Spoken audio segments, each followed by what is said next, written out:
Yuk. Assalamualaikum warahmatullahi wabarakatuh. Teman-teman, bagaimana kabar teman-teman di rumah?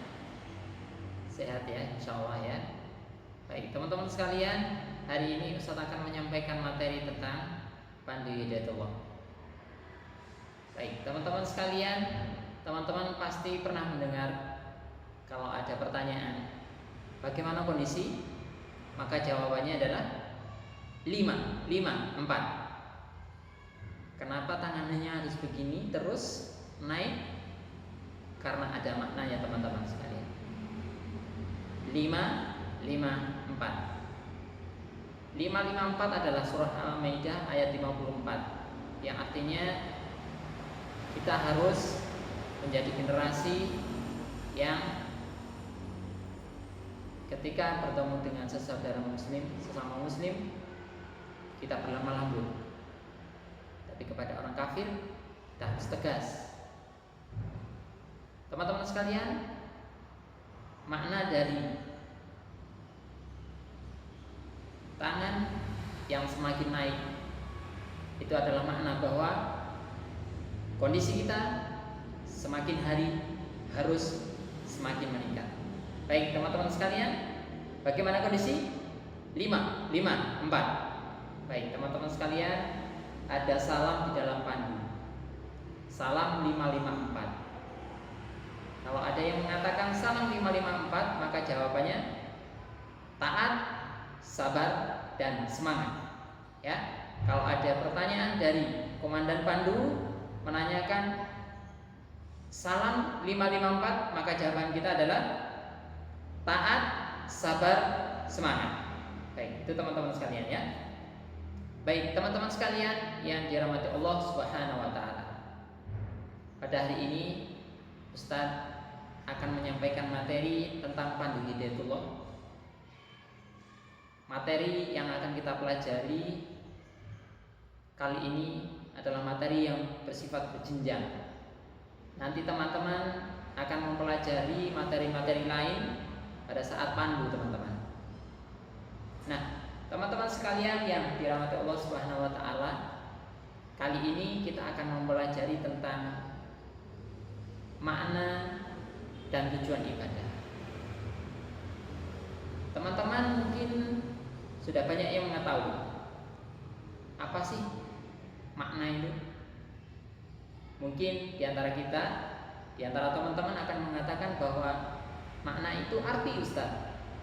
Oke, bagus. Makna itu arti. Baik, teman-teman sekalian, supaya teman-teman hari ini bisa fokus kepada dua hal yang akan kita bahas pada hari ini. Yang pertama terkait dengan makna ibadah, dan yang kedua terkait dengan tujuan ibadah. Baik teman-teman sekalian, kita akan bahas satu persatu. Yang pertama terkait dengan makna ibadah. Mungkin di antara teman-teman sudah ada yang tahu makna ibadah? Baik, ibadah teman-teman harus tahu maknanya apa, kemudian tujuannya apa. Teman-teman harus bisa mengetahui. Baik teman-teman sekalian, kita bahas satu persatu. Yang pertama terkait dengan makna ibadah. Teman-teman, secara bahasa, ibadah itu berasal dari kata abada, ya'budu, ibadatan, ubudiyatan, yang maknanya dana. Dana itu artinya tunduk atau patuh. Kemudian juga bermakna khoda'a.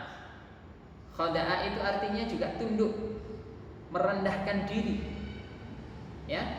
Kemudian juga bisa berarti dalla, yang artinya hina atau menurut, menghinakan diri atau menurut.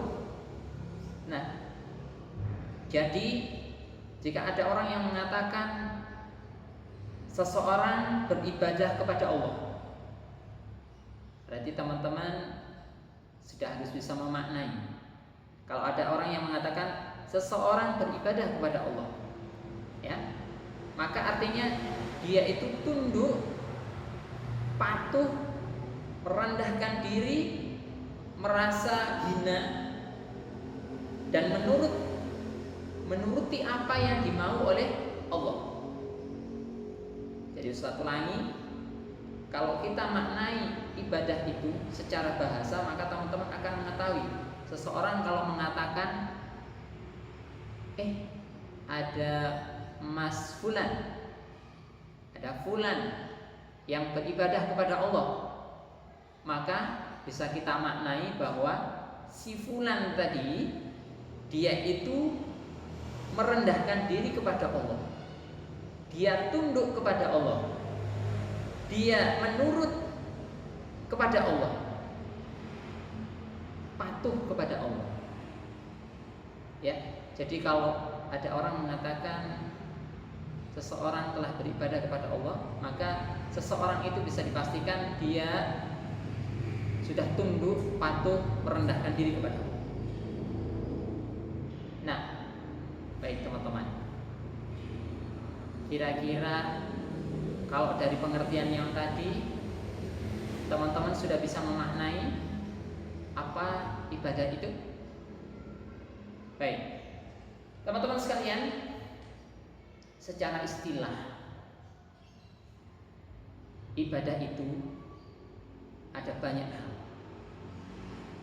Ada yang mengatakan bahwa ibadah itu adalah ketundukan kepada Allah semata dalam segala urusan, baik urusan di dunia maupun urusan di akhirat. Di Ustaz ulangi, ada orang yang mengatakan bahwa ibadah itu artinya ketundukan kepada Allah semata, tidak tunduk kepada selain Allah. Baik tunduknya itu dalam urusan dunia maupun tunduknya urusan akhirat.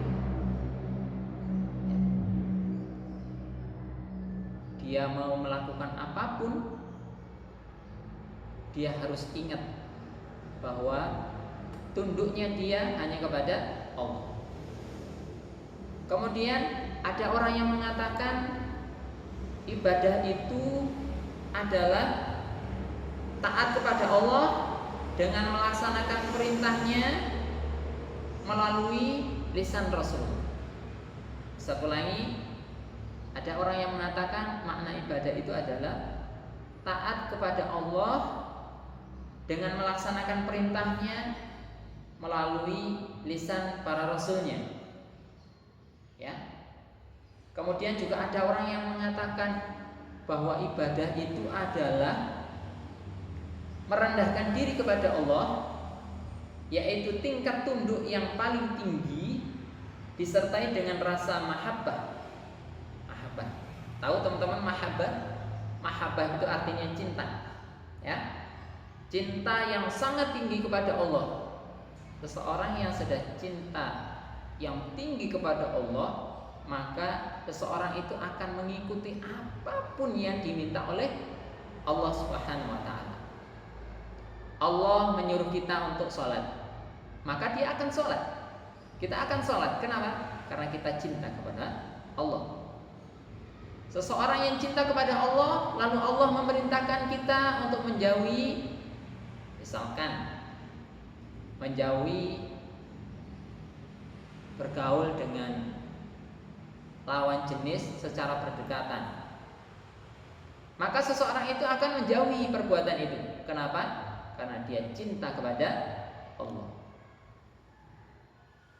Seseorang yang cinta kepada Allah, ketika Allah melarang, manusia, jangan sampai kamu membuang-buang waktumu, ya. Jangan sampai membuang waktu sia-sia. Maka orang yang cinta kepada Allah akan menjalankan perintah itu. Baik teman-teman sekalian, ada juga orang yang mengatakan bahwa ibadah itu adalah